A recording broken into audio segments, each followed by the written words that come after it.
Y'all, it is cold, and I'm not just kidding. It was 20 degrees tonight. Temperature on my watch says 38, but we got like up to 15 mile an hour gust of wind, and boys, let me tell you, it is frigid. So let's go ahead and get the grapple off the 86. We just got our windshield on it yesterday, and we're gonna go grab something I picked up about, I don't know, a month ago or a little bit before Christmas, and take a look at what I got. Never mind, looks like plans are on hold because I see the Snap-on man pulling in the driveway. It's cold. We'll go ahead and get this thing started and warming up because it's gonna take a while to warm up.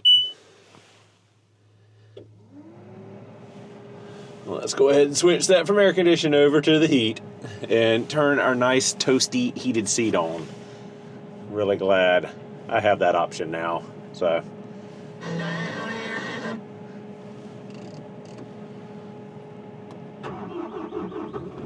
ooh, slow crank.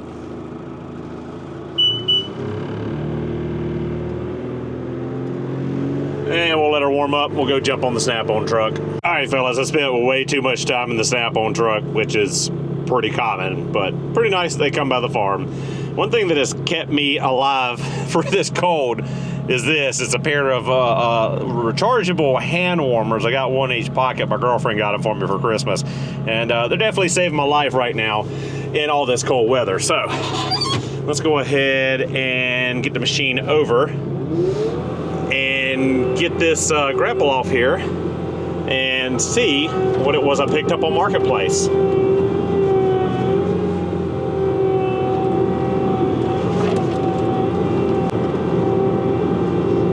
I think it's been like over a month since I actually run the 86. Only got 24 hours on her.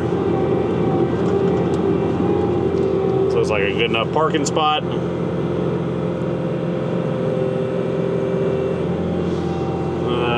Bob Tatch up.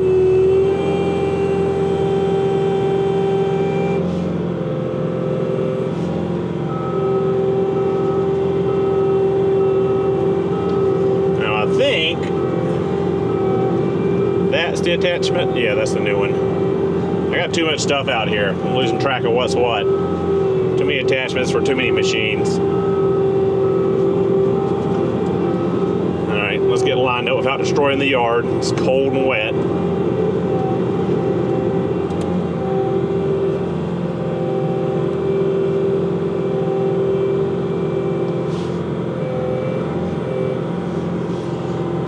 Bob attached down.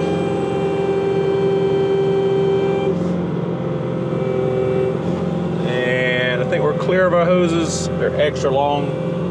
And most of you can tell now, it's a trencher I got, so let's get over in front of the building and get to work on this thing.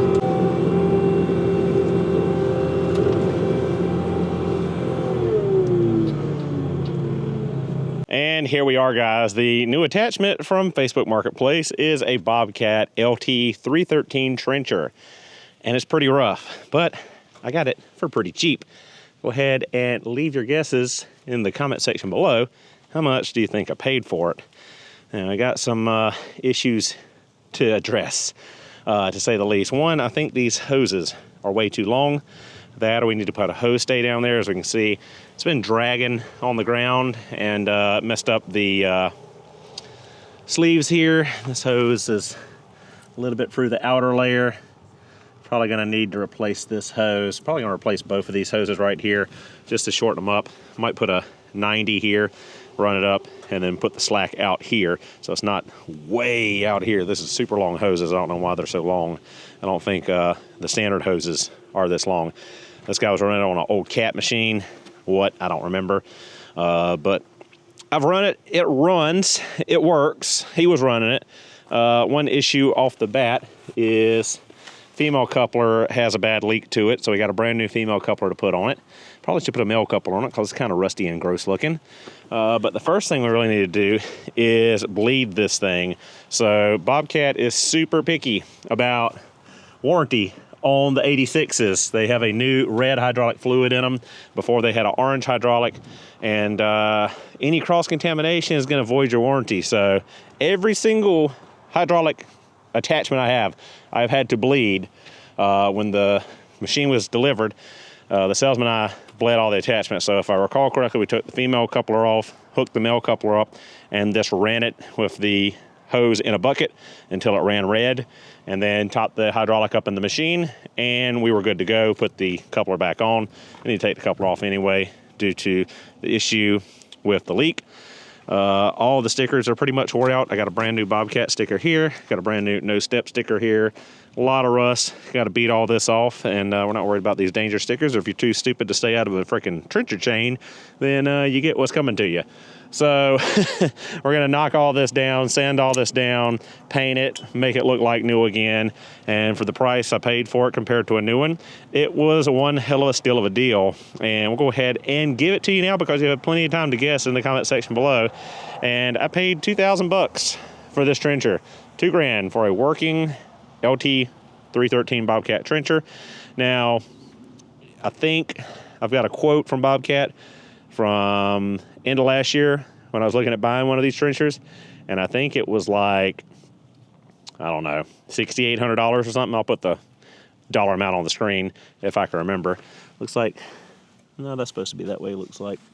But yeah, we got some dents and dings in this tube. I don't think this really matters. We gotta loosen this up. This is supposed to slide back and forth to help pull the dirt out of the end.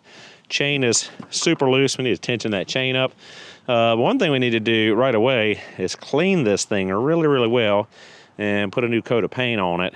And now that's been sitting, I don't know if that's wet from sitting because we've had a bunch of rain lately, or if we've got a hydraulic leak somehow through this drive.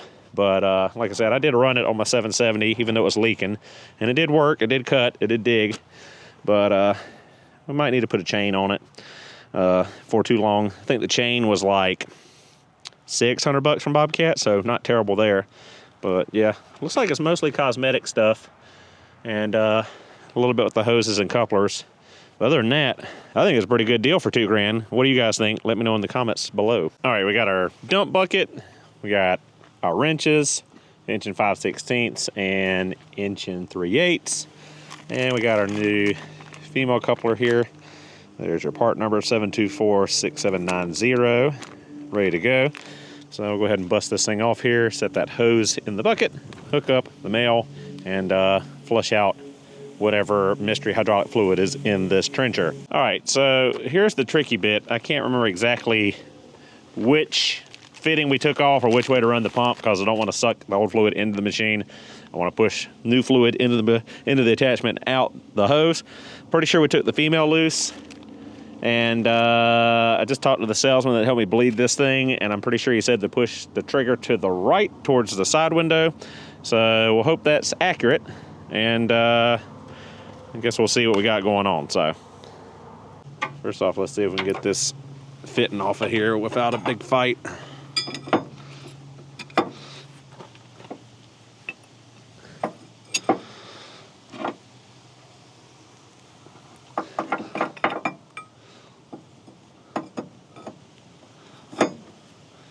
Oh, it was barely even tight. That might have been why it was leaking. But it's pretty gross looking anyway, so I'm just gonna go ahead and replace it. So.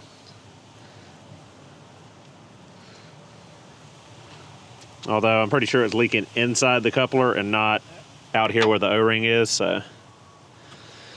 I'm gonna have to cut some of these zip ties to get the hoses separated enough to put one in the bucket where I can see it in the cab and have the other one hooked up. All right, so sometimes working alone sucks, but you gotta get inventive. So I've got my iPhone hooked up to the tripod looking in the bucket, and I'm watching it live view on my Apple Watch so I can see if we're flowing the right direction because I cannot see the bucket from here, and if I get it closer, it falls over because of the wind. So let's see and hope I got this set up correctly. Unlock the machine, turn auxiliary flow on, and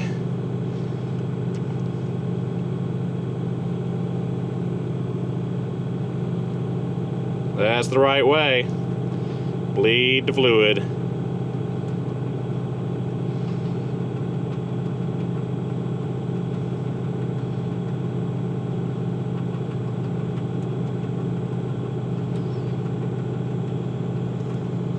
I'm assuming that's good. We just made a huge mess. Cut the machine off, and Probably pumped a little too much fluid in there, but I wanted to make sure all of it's out, and now our hose is kind of dirty. Yeah, I don't know if you can see that or not, but the sight glass is low. We need to put more hydraulic in the machine, and we put a lot of fluid in the bucket, so yeah, we need to clean all this fluid off the end of the hose, put our new couple on there, and we should be good to go. So I can say that it's a little bit easier to put hydraulic in the R series. Being this right here and not on top of the machine, you don't have to take all the grills and grates and all that mess out of the way. But the sight glass is kind of a pain in the butt. And now it's pretty good on the 86, but on the 66 and the 76, it's way closer to the track and hard to see. And I put this cap on way too tight last time I had it off. Ugh. Thanks a lot, past me. Future me enjoyed that. So go ahead and top up.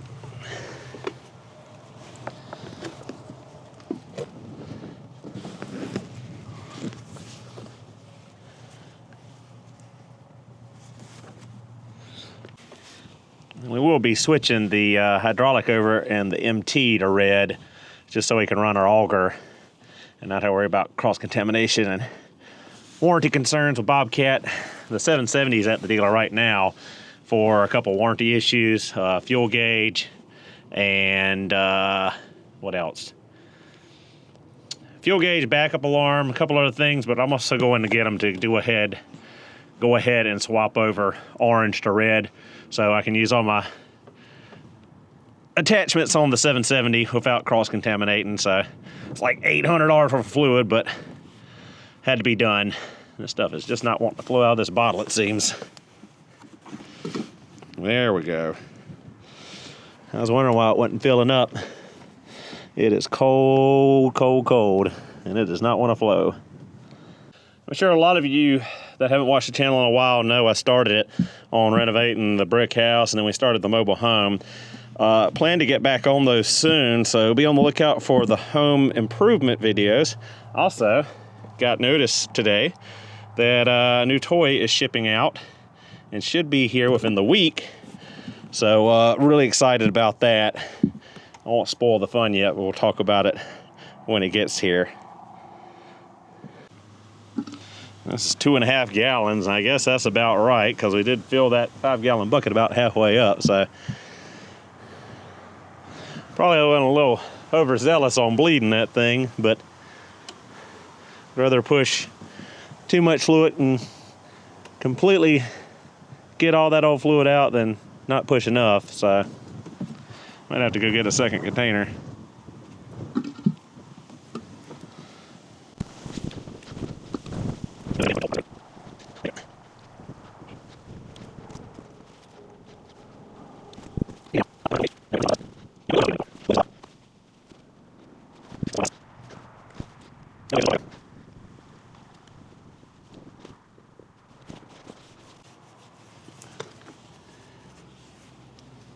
And we're full there, but we got just a little bit left. A little extra is not going to hurt anything.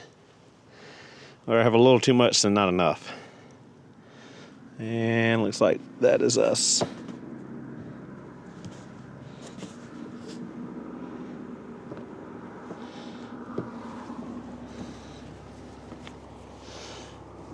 Finally, that took way longer than it should have.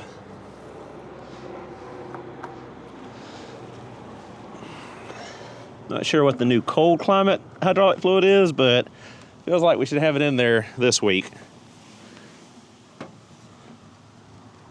It's not over tighten that for me this time. And good to go. Just at the top of the lever. All right. Clean our hose up here. We'll spray it with some brake parts cleaner in a minute. Don't want to get it on that O-ring. Take our new end.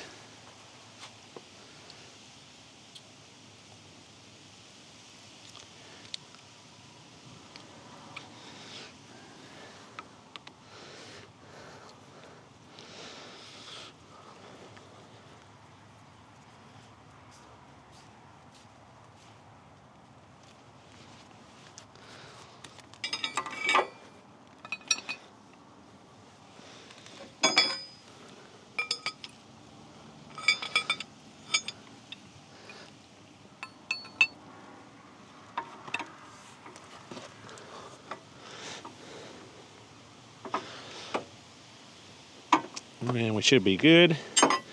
Jump back in the machine and test, make sure we don't have any leaks now. So guys, looks like the video is probably going to end prematurely because I got a little overzealous off screen. And this plate here, I took apart the hoses, the plate, beat the plate back flat. I was able to angle the hoses where they're nowhere near the tracks. Did a great job. Pat on the back myself. That. But, yeah, this hose has busted. It hasn't busted. It's not leaking yet, but as soon as I went to bend it over to loop it back where it'd be front side and completely out of the tracks and good to go to test it, it broke. As you can see, the outer covering is gone and the metal, woven metal inside has gotten brittle and rusted, and it just broke over. So I'm gonna need hoses.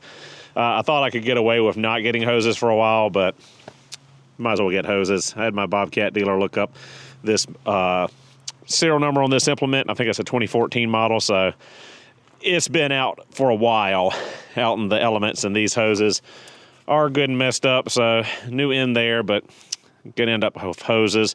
I think I might try to get 90s instead of those 45s and a lot shorter run, and then I think we'll be okay up here. I actually got a new hose saver for down here, but it's not gonna work on this. So I've got another one for whatever other implement I need. Did a lot of knocking off of dust and dirt and mud clods. Got to this grease dirt, doesn't look like it's ever been greased. Got to the adjuster, so let's end out the video by putting some grease in there and hoping that the adjuster is not seized and that chain tensions up, and hopefully grease comes out of the front of this idler jockey wheel. Use the old Milwaukee greaser here.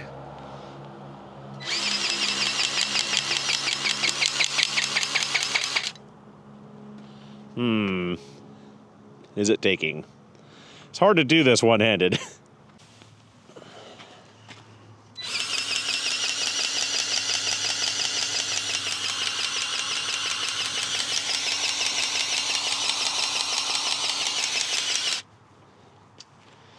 Not sure if that took or not.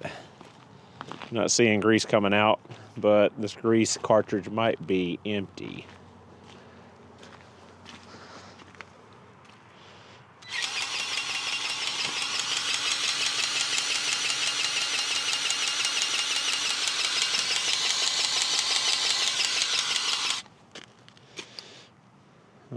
It's coming back out the Zerk, so it was pumping grease in there. Probably need to run it and to see if this stuff will circulate through. But that wheel is kind of off-centered, or the yoke is flared out.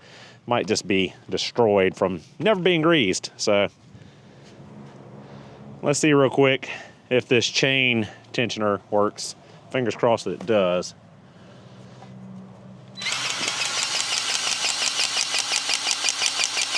And look at there, it does. Nice.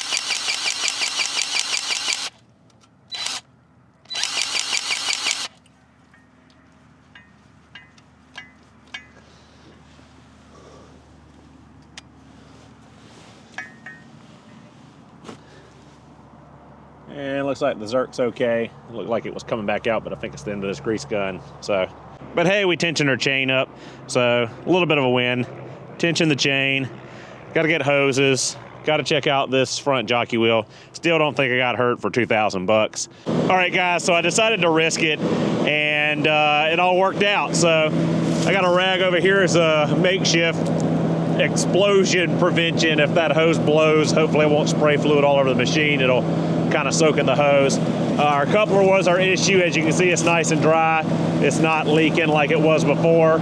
So good to go on that. And our trencher works really good. It took a little bit of time getting used to how to run the thing as far as attack angle and speed backing up, but we cut us a little fun trench here in the backyard, and she works pretty dang good. Now this front jockey wheel, I'm a little concerned about it. We'll work on it some more, see if we can get grease in it. Chain looks to be okay, looks to be cutting good.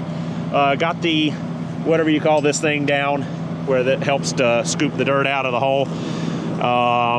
what else? I don't know. Looks like it's working pretty good. So let me jump in real quick and give you a shot of it working, and we'll end it out. I just couldn't not try it out, you know. I just had to, so.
So yeah, guys, I'm happy with it for 2,000 bucks and like a $45, $50 hydraulic hose coupler.